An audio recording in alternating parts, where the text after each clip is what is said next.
A tearful Jane Eyre ran away from Thornfield Hall, finding herself alone on the moor. She collapsed at the doorstep of St. John's house. Hearing the noise outside the house, St. John appeared suddenly. He gave Jane a cup of water, took Jane in, and nursed her back to health.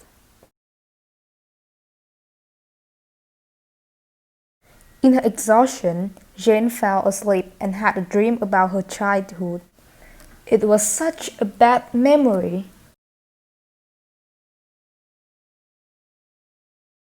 Being an orphan, she had a tragic childhood.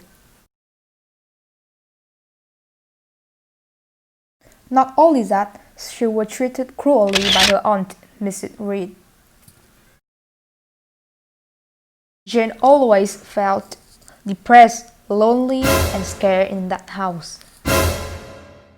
One day, Mrs. Reed decided to lock her in a red room, the room where her uncle passed away.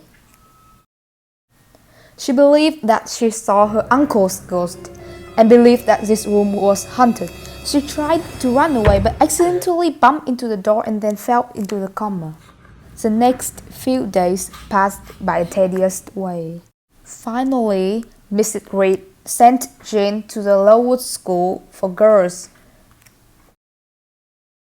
Jane thought it was lucky to her to get out of that house, but she didn't know this school would be her next nightmare. This school was under the strict principal, Mr. Brocklehurst. He often abused the students savagely.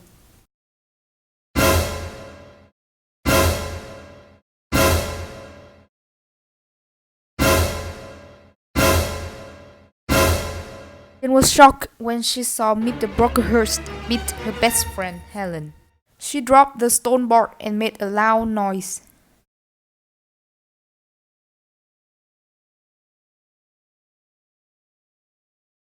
Brocklehurst turned back and saw Jane.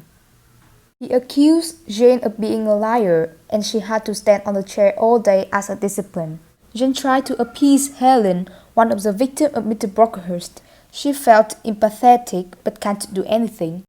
Unfortunately, Helen passed away after a few months because of consumption.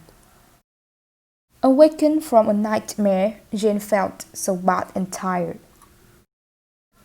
Suddenly, St. John went into the room and had a conversation with Jane. He told Jane that her uncle, who had died, left for her a lot of money. Jane was shocked. St. John also wanted Jane to share that amount of money with him.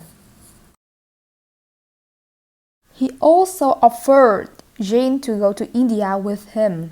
It would be a great trip. Jane agreed.